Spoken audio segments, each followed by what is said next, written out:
Teman-teman inspirasi, pernahkah kalian mendengar kisah tentang perasaan yang datang tanpa diduga? Sebuah hubungan yang tumbuh bukan karena rencana, tetapi karena hati yang menemukan ketenangan di tempat yang tidak biasa. Hari ini, kita akan menyelami kisah rahasia di rumah kos Bu Rina. Kisah tentang kesepian, perhatian, dan perasaan yang muncul di antara dua jiwa yang berbeda usia. Tapi, apakah semua perasaan pantas untuk diperjuangkan? Tunggu dulu. Kisah ini mungkin tidak seperti yang kalian bayangkan. Karena, di balik dinding rumah kos kecil ini, ada sesuatu yang lebih dari sekadar hubungan antara ibu kos dan penghuninya. Jangan sampai ketinggalan, tonton sampai habis. Dan pastikan kalian like, share, dan subscribe agar tidak ketinggalan kisah penuh makna inspirasi lainnya. Ayo kita mulai ceritanya. Rumah kos kecil milik Bu Rina berdiri di sebuah gang sempit di pinggiran kota. Bangunan tua dengan cat tembok yang mulai pudar itu menjadi saksi bisu kehidupan para penghuni yang datang dan pergi. 8 kamar berjejer rapi di lantai 1 dan 2, dihuni oleh mahasiswa dan pekerja muda yang merantau untuk menggapai mimpi mereka. Di antara deretan kamar itu, ada satu ruangan yang paling dekat dengan dapur, kamar Bu Rina sendiri. Seorang perempuan paruh baya berusia 50-an, dengan rambut yang sudah mulai beruban, meskipun masih disisir rapi setiap hari. Ia mengelola rumah kos ini sendirian setelah suaminya meninggal beberapa tahun lalu. Anak-anaknya telah dewasa dan tinggal di kota lain, meninggalkan dirinya dengan rutinitas mengurus rumah kos yang menjadi sumber penghasilannya. Tapi lebih dari sekadar pekerjaan, rumah kos ini adalah dunianya. Setiap hari, ia memantau siapa yang sering pulang larut, siapa yang paling sering meminjam peralatan dapur, bahkan siapa yang diam-diam menunggak uang listrik. Bu Rina tahu segalanya, dan itulah yang membuatnya dikenal sebagai ibu kos yang teliti, sekaligus perhatian. Namun, meskipun dikelilingi banyak orang, ada satu perasaan yang tidak bisa ia hindari, kesepian. Setiap malam, setelah lampu-lampu kamar kos mulai dimatikan satu persatu, Bu Rina akan duduk di teras kecil di lantai 2, memandang jalanan gelap di bawahnya. Kadang-kadang, ia bertanya-tanya, apakah hidupnya akan terus seperti ini? Hingga suatu hari, seorang penghuni baru datang. Raka, seorang pria muda berusia sekitar 25 tahun, tinggi, dengan wajah yang selalu terlihat lelah. Ia membawa koper besar, dan hanya sedikit berbicara saat pertama kali bertemu Bu Rina. "Saya ambil kamar nomor 7, Bu," katanya singkat setelah melihat-lihat kos. Bu Rina hanya mengangguk, memperhatikan caranya berbicara yang datar, tanpa ekspresi. Tidak seperti penghuni lain yang biasanya banyak bertanya tentang fasilitas atau aturan rumah kos. Sejak saat itu, kehadiran Raka terasa berbeda. Bukan hanya karena sikap pendiamnya, tapi juga karena kebiasaannya yang tak biasa. Setiap malam, saat semua penghuni lain sudah tidur, dari kamar nomor 7 selalu terdengar suara ketukan cepat. Bukan suara musik atau televisi, melainkan sesuatu yang terdengar teratur dan konstan. Kadang-kadang, terdengar juga suara lirih seperti seseorang berbicara sendiri. Bu Rina semakin penasaran. Siapa sebenarnya Raka? Dan apa yang ia lakukan di dalam kamar setiap malam? Pagi itu, seperti biasa, Bu Rina duduk di dapur kecil di belakang rumah kos, menyeruput kopi, sambil melihat jadwal pembayaran kos yang sudah ia tempel di dinding. Matanya melirik ke arah nama penghuni di kamar nomor 7, Raka. Sudah hampir sebulan sejak pemuda itu tinggal di rumah kosnya. Tetapi, Bu Rina merasa ia masih seperti orang asing. Berbeda dengan penghuni lainnya yang setidaknya akan menyapa atau berbincang sebentar dengannya di dapur atau teras. Raka jarang terlihat. Bu Rina mulai mencari tahu lebih banyak tentangnya. Ia bertanya pada Santi, seorang mahasiswi yang tinggal di kamar sebelah Raka. "Santi, kamu sering lihat Raka keluar nggak?" Tanyanya sambil menuangkan teh ke gelasnya. Santi menggeleng. "Jarang, Bu. Paling keluar kalau beli makan. Tapi saya sering dengar suara dari kamarnya." "Suara apa?" Santi mengangkat bahu, seperti suara ketikan. Mungkin dia kerja remote atau nulis sesuatu. Bu Rina mengangguk pelan, tapi pikirannya masih penuh tanda tanya. Jika memang bekerja, mengapa ia tidak pernah menyebutkan pekerjaannya, dan mengapa ia selalu terlihat lelah, seolah tidak pernah tidur cukup. Malam itu, rasa penasarannya semakin memuncak. Hujan turun deras, menciptakan suara gemuruh yang menggema di atap rumah kos. Listrik tiba-tiba padam, membuat suasana semakin mencekam. Bu Rina keluar dari kamarnya dengan senter kecil di tangan, berniat memastikan para penghuni baik-baik saja. Saat ia melewati lorong, langkahnya terhenti di depan kamar Raka. Di balik pintu kayu itu, samar-samar terdengar suara ketukan cepat, suara yang sama seperti malam-malam sebelumnya. Bu Rina menelan ludah. Dengan hati-hati ia mengetuk pintu. "Raka," panggilnya. Suaranya sedikit bergetar. Tidak ada jawaban. Ia mencoba lagi. Kali ini lebih keras. Tok, tok, tok. Beberapa detik kemudian, pintu kamar terbuka perlahan. Dalam kegelapan, hanya cahaya senter dari tangan Bu Rina yang menerangi wajah Raka. Pemuda itu berdiri di ambang pintu dengan ekspresi kosong. Matanya sedikit merah, dan di tangannya, sebuah buku tebal penuh coretan tangan. "Ibu, nggak apa-apa?" tanya Raka dengan suara pelan. Bu Rina menelan ludah, berusaha mengabaikan debaran di dadanya. "Listrik mati, ibu cuma mau pastikan semua baik-baik saja." Mata Raka menatapnya beberapa detik, lalu akhirnya mengangguk. "Saya baik-baik saja, Bu." Bu Rina mengangguk pelan, lalu melangkah pergi. Tapi hatinya masih belum tenang. Saat ia berjalan kembali ke kamarnya, satu hal terlintas di pikirannya. Apa yang sebenarnya sedang ditulis oleh Raka di dalam kamar itu? Dan kenapa ia terlihat begitu berbeda malam ini? Pagi itu, matahari mulai menyinari rumah kos kecil milik Bu Rina. Suasana yang biasanya tenang kini terasa sedikit berbeda. Pikiran Bu Rina masih dipenuhi bayangan kejadian tadi malam, tatapan kosong Raka, buku penuh coretan di tangannya, serta suara ketukan misterius yang terdengar hampir setiap malam. Rasa penasaran itu semakin mengganggu. Ia duduk di teras lantai 2 sambil memandangi lorong kamar, berharap bisa melihat Raka keluar dari kamarnya. Namun, hingga siang berlalu dan matahari mulai condong ke barat, pintu kamar nomor 7 tetap tertutup rapat. Hingga akhirnya, kesempatan itu datang. Sekitar pukul 5 sore, Raka keluar dari kamarnya. Ia berjalan ke arah gerbang rumah kos dengan langkah terburu-buru, mengenakan jaket hitam dan ransel kecil. Bu Rina memperhatikannya dari jauh. Dan begitu pemuda itu menghilang di ujung gang, ia berdiri. Hatinya berdebar kencang. Dengan langkah pelan, Bu Rina mendekati kamar Raka. Ia menempelkan telinganya di pintu, memastikan tidak ada suara dari dalam. Setelah merasa yakin bahwa kamar itu kosong, ia mencoba memutar gagang pintu. Terkunci. Bu Rina menghela napas pelan. Tentu saja, Raka pasti mengunci kamarnya sebelum pergi.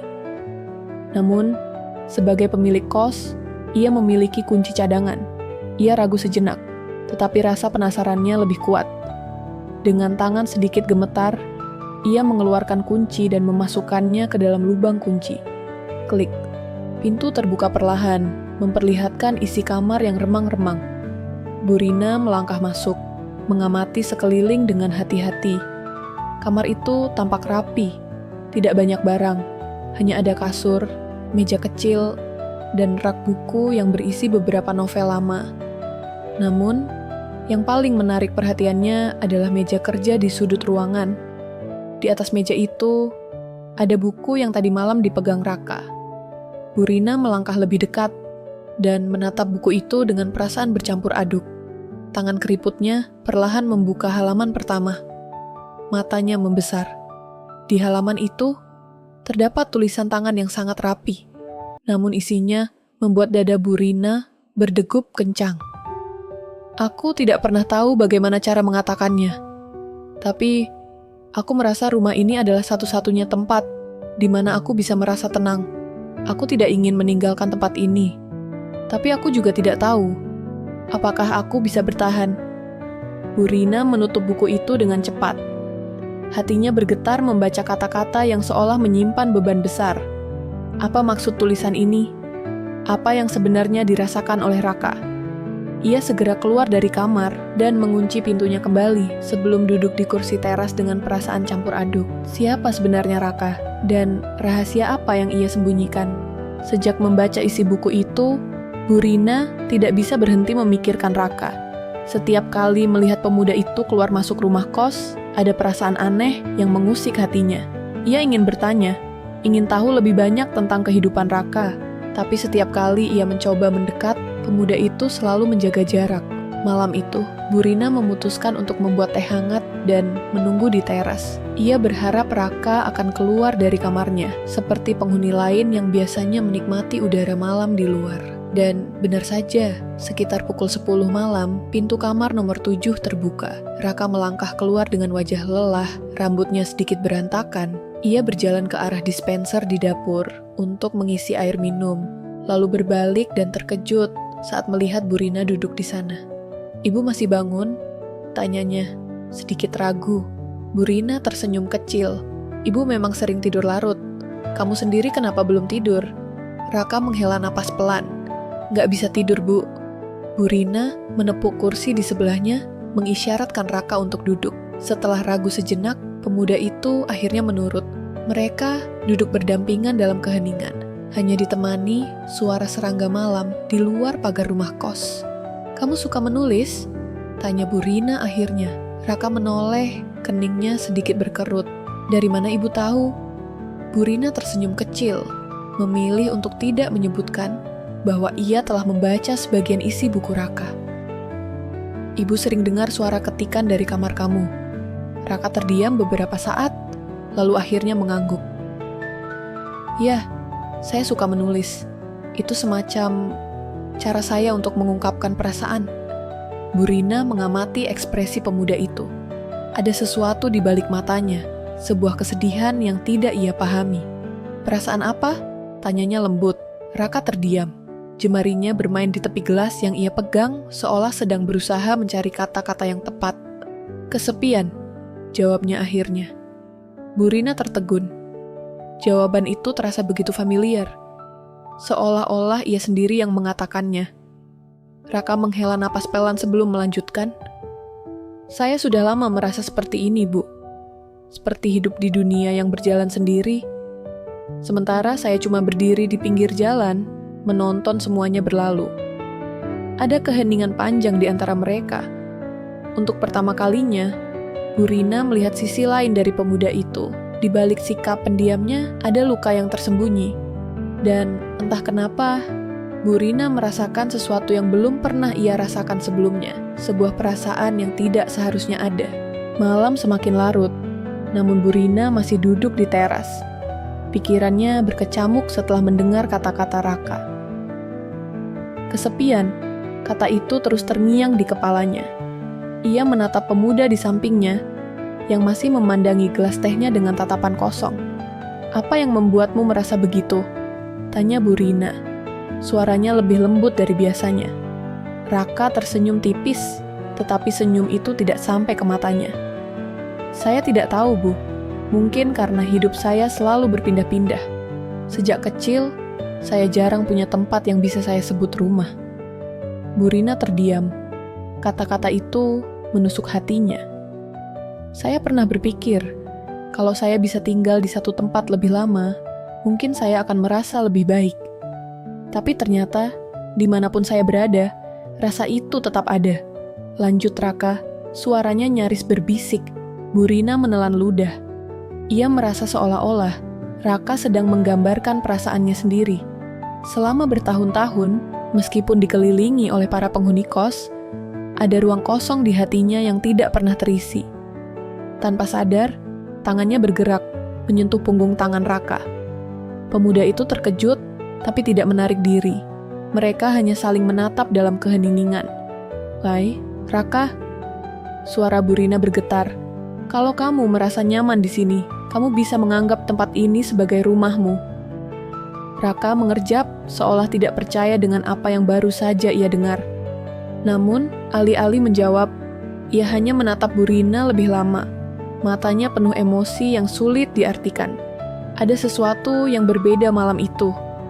Dan Bu Rina menyadari bahwa perasaan yang bergejolak di hatinya tidak lagi bisa ia abaikan. Sejak percakapan malam itu, hubungan Bu Rina dan Raka perlahan berubah. Ada sesuatu yang berbeda dalam cara mereka berbicara, cara mereka saling menatap. Burina mulai menyadari betapa ia menantikan momen-momen singkat bersama Raka. Saat ia melihatnya keluar kamar, saat mereka berpapasan di dapur, bahkan hanya mendengar suara langkahnya di koridor. Ia merasa hidupnya yang selama ini monoton, kini memiliki warna baru. Namun, ada satu hal yang mengganggunya. Ini tidak seharusnya terjadi. Perasaan itu tidak pantas. Siang itu, saat ia sedang menyapu halaman, seorang penghuni kos lainnya, Wati, datang menghampiri dengan senyum penuh arti. "Burina, akhir-akhir ini kelihatannya sering ngobrol sama Mas Raka ya?" goda Wati. Burina tersentak. "Loh, memangnya kenapa, Wat?" Wati tertawa kecil. "Nggak apa-apa, Bu. Cuman heran aja. Biasanya Ibu jarang dekat sama penghuni kos. Tapi kalau sama Mas Raka, kayaknya beda." Burina mencoba tersenyum, tetapi hatinya bergetar. Apakah perubahan itu begitu jelas hingga orang lain menyadarinya? Saat malam tiba, Burina duduk di kamarnya, menatap bayangannya di cermin. Ia bukan lagi wanita muda. Usianya sudah melewati setengah abad, dan Raka masih begitu muda. Apa yang sebenarnya ia harapkan? Namun, ketika ia mencoba menghapus perasaan itu, sesuatu di dalam dirinya menolak. Karena untuk pertama kalinya dalam bertahun-tahun, ia merasa hidup. Dan ia tidak tahu apakah ia sanggup melepaskan perasaan itu begitu saja. Burina tidak bisa mengabaikan kenyataan bahwa hatinya telah jatuh pada seorang pria yang usianya jauh lebih muda.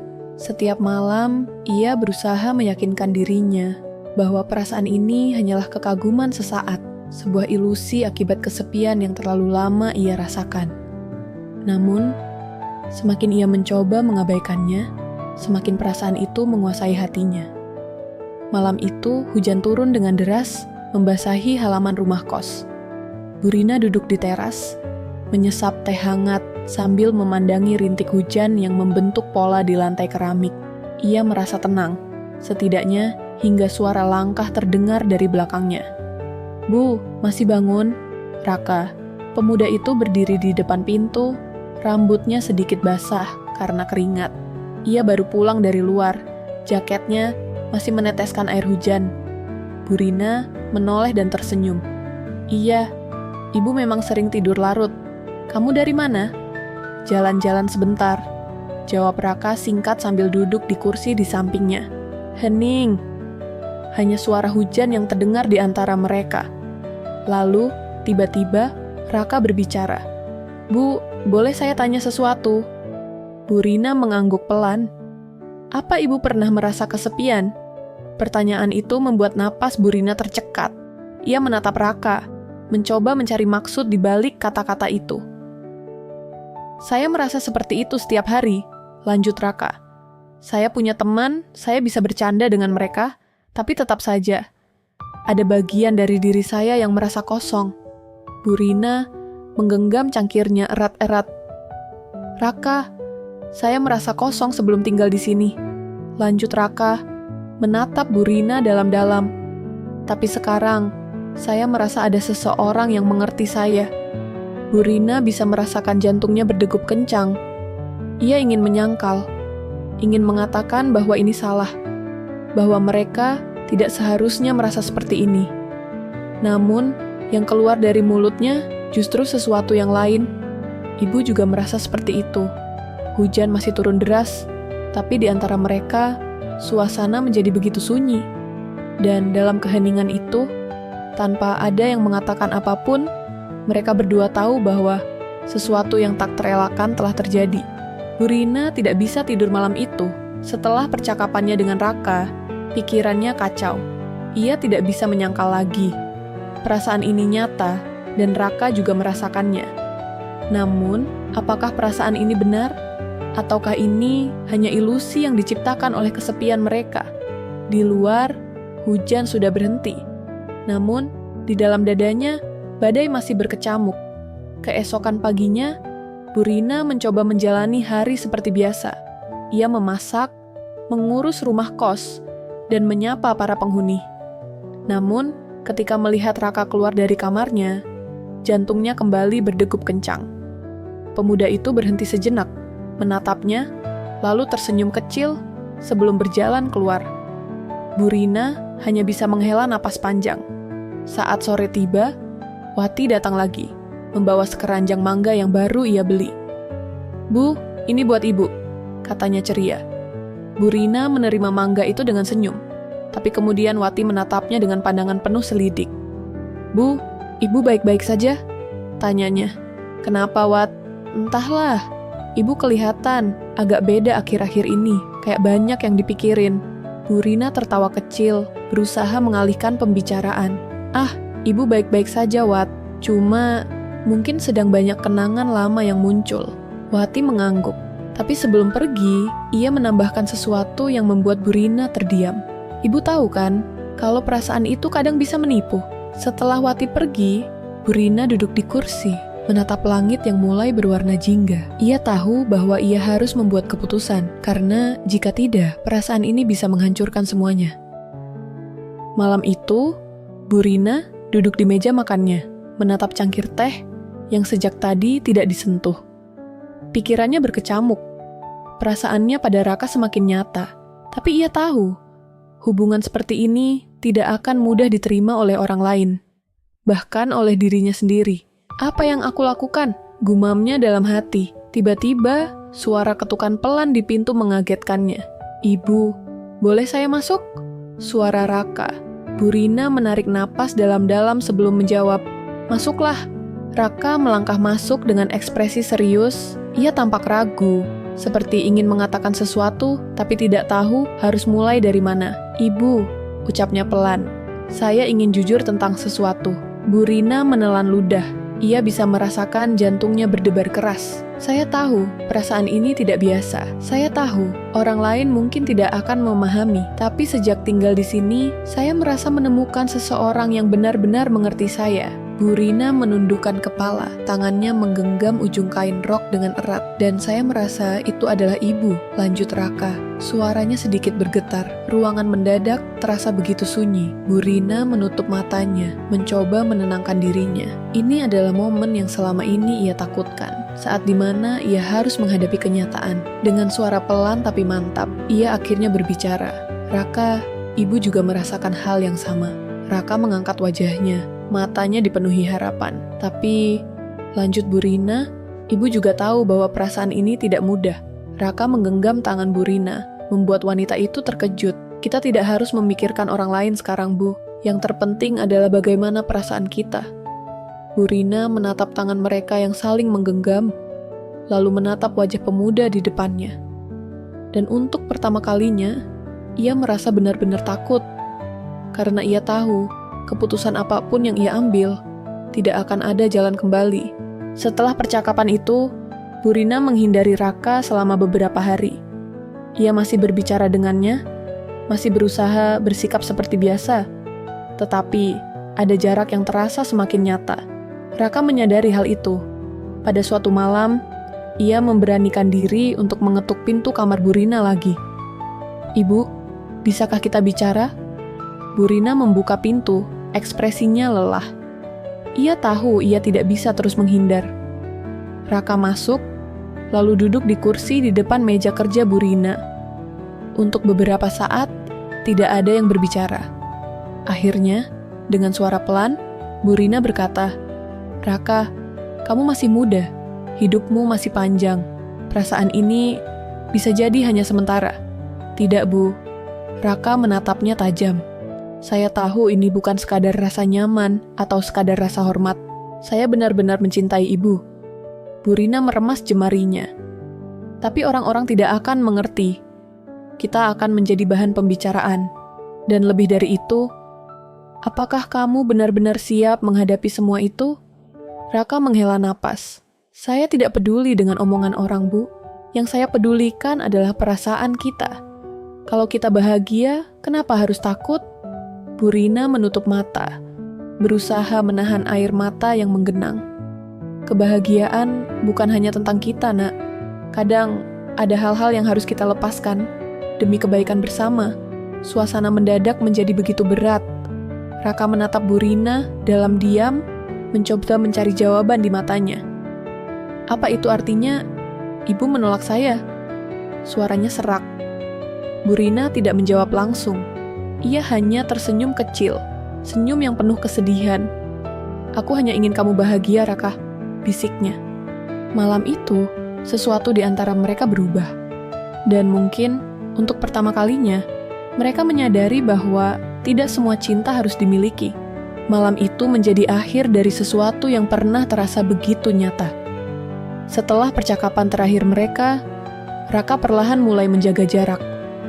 Bukan karena marah atau kecewa, tetapi karena ia tahu bahwa Bu Rina telah membuat keputusan yang sulit demi kebaikan mereka berdua. Hari-hari di rumah kos berjalan seperti biasa. Bu Rina kembali pada rutinitasnya, mengurus para penghuni, memasak di pagi hari, dan berbincang ringan dengan Wati atau penghuni lain. Tapi, ada sesuatu yang berbeda dalam dirinya. Ada keheningan yang sebelumnya tidak ada. Ada kekosongan yang tidak bisa diisi. Suatu malam, ketika ia sedang duduk di teras seperti biasa, Bu Rina melihat Raka keluar dari kamarnya. Membawa koper besar, ia terdiam. Raka melangkah mendekat, tersenyum kecil. "Ibu," ucapnya, suaranya terdengar lembut. "Saya dapat pekerjaan di luar kota.